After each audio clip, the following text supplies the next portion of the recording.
नमस्कार। सच का आगाज आमजन की आवाज गढ़ आवाज में आपका स्वागत है। आज की ताजा खबरों के साथ मैं हूं महावीर सिंह रमन आपके साथ। आज की पहली खबर कोटद्वार से। कोरोना काल में आबकारी विभाग बड़ी मुस्तैदी के साथ सक्रिय है। मुखबिर की सूचना पर आज दोपहर 1 बजे आबकारी निरीक्षक आनंद सिंह मैं फोर्स गोविंद नगर स्थित एक मकान में दबिश देने गए।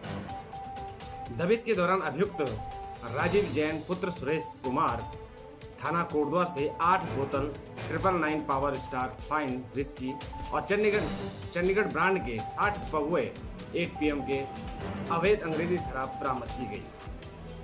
अभियुक्त के खिलाफ आबकारी अधिनियम धारा 60 के अंतर्गत कार्रवाई की जा रही है। दबिश में स्वयं आबकारी निरीक्षक कोटद्वार आनंद सिंह चौहान, सिपाही अजब सिंह, विकास रावत, विकास नैथानी, कादम्बरी व प्रमोद शामिल थे। दूसरी खबर पौड़ी जिले से है, जहां स्वास्थ्य मिशन संविदा कर्मचारियों ने आज बुधवार को भी होम आइसोलेट रहकर कार्य का बहिष्कार किया है। इनके कार्य बहिष्कार से जिले से लेकर के ब्लॉक तक सैंपलिंग, वैक्सीनेशन किट वितरण समेत कई महत्वपूर्ण कार्य प्रभावित हुए हैं। ये कर्मचारी कई दिनों से अपने नियमितीकरण व अन्य मांगों को लेकर आंदोलन कर रहे हैं और इनके द्वारा दावा किया गया है कि इनके साथ 42 और संगठन भी इनके समर्थन में है। कोटद्वार लालढांग चिल्लरखार मोटर मार्ग कई दिनों से, कई सालों से विवादों में घिरा हुआ है।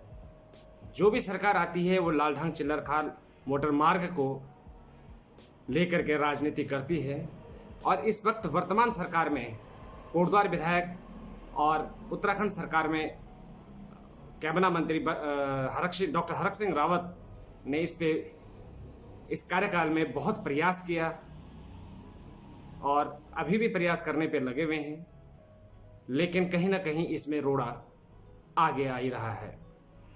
हम बात करते लालढांग चिल्लरखार मोटर मार्ग पर मंत्री डॉक्टर हरक सिंह रावत ने कहा कि सड़क में कोई विवाद नहीं है, इसके लिए वाइल्ड लाइफ क्लियरेंस मिली हुई है। जबकि PCCF राजीव भरतरी और chief wild life warden JS सुहाग के बीच इस बात को लेकर ठन गई थी कि सड़क के लिए क्लियरेंस होना चाहिए था या नहीं। वाइल्ड लाइफ वार्डन JS सुहाग ने DG फॉरेस्ट को पत्र लिखा व कहा कि यह सड़क प्रोटेक्टेड एरिया में नहीं है, ऐसे में फॉरेस्ट क्लियरेंस की जरूरत नहीं है। इस मामले में डॉक्टर हरक सिंह रावत ने कहा सड़क पर कोई विवाद नहीं है और निर्माण समय पर हो रहा है और यह समय सीमा के अंतर्गत ही हो जाएगा। PCCF राजीव भरतरी ने भी कार्य को सुचारू रखने की सलाह दी। बद्रीनाथ, केदारनाथ सहित 4 धामों में जब तक कोरोना संक्रमण कंट्रोल नहीं होता है तो श्रद्धालुओं को दर्शन की इजाजत नहीं मिल पाएगी। मुख्यमंत्री तीरथ सिंह रावत ने कहा है कि अगर कोरोना संक्रमण पर कंट्रोल होता है तो सरकार सशर्त श्रद्धालुओं को दर्शन करने की इजाजत दे सकती है। इसके विरोध में मौनी बाबा व धर्मराज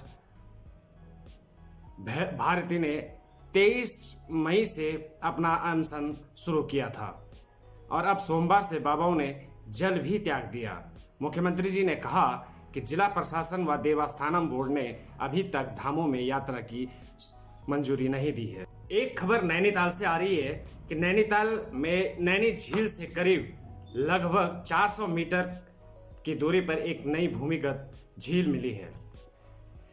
यह बात IIT के सर्वे से सामने आई है। सर्वे के अनुसार यह नई झील लगभग 200 मीटर लंबी और 4 से 6 मीटर गहरी है। इस सर्वे के लिए IIT रुड़की, वाडिया इंस्टीट्यूट देहरादून इस पर काम कर रहे हैं। नई झील का पता चलने से भूस्खलन रोकने में मदद मिलेगी और इस झील के पानी को अपलिफ्ट कर नैनीताल तक पहुंचाने का काम किया जाएगा। खंड के कई जिले, कई गांव पलायन की मार झेल रहे हैं और गांव के गांव खाली हो चुके हैं। हम पौड़ी जिले की बात करते हैं। पौड़ी जिले से बहुत ज़्यादा जो है पलायन हुआ है और इसकी वजह से आज ग्रामीण क्षेत्रों में लोग कम और जानवर ज्यादा बसर करते हैं। ऐसा ही एक गांव है उत्तरकाशी। उत्तरकाशी के दिवाड़ी में, ग्राम सभा दिवाड़ी में, आज भी वहां के परिवार वहीं रहते हैं। वहां से 1% भी पलायन नहीं हुआ। ये सीख हमें ग्राम सभा दिवाड़ी से लेनी चाहिए जो उत्तरकाशी जिले में है। और वहां आज भी लोग अपनी खेती बाड़ी करके अपना गुजर बसर करते हैं। तो ऐसे गांव से अन्य गांवों को, अन्य जिलों के ग्रामीणों को एक सबक लेना चाहिए, एक सीख लेनी। एक खबर आज झंडेचौड़ के क्षेत्र की है।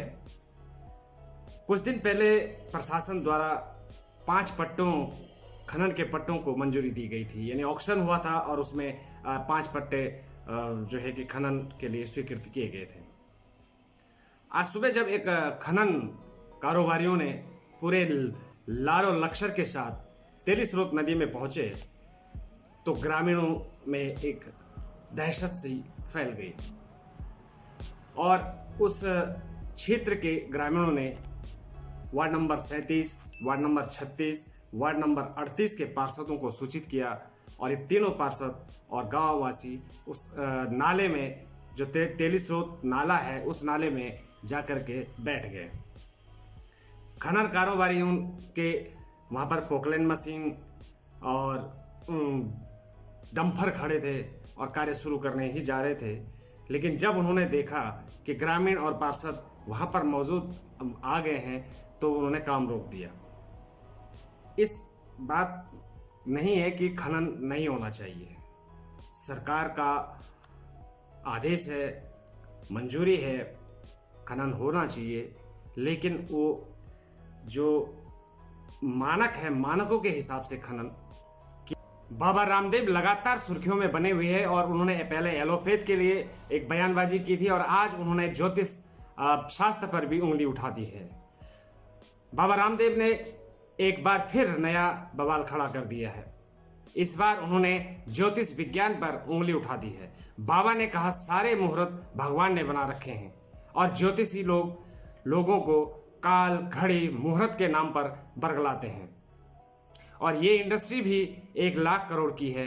बाबा ने कहा कि ज्योतिष बैठे बैठे किस्मत बताते हैं, लेकिन कोरोना आया या प्रधानमंत्री जी द्वारा नोटबंदी की गई तो फिर ज्योतिषियों ने क्यों नहीं इसको पहले पता कर लोगों को संज्ञान में दिया।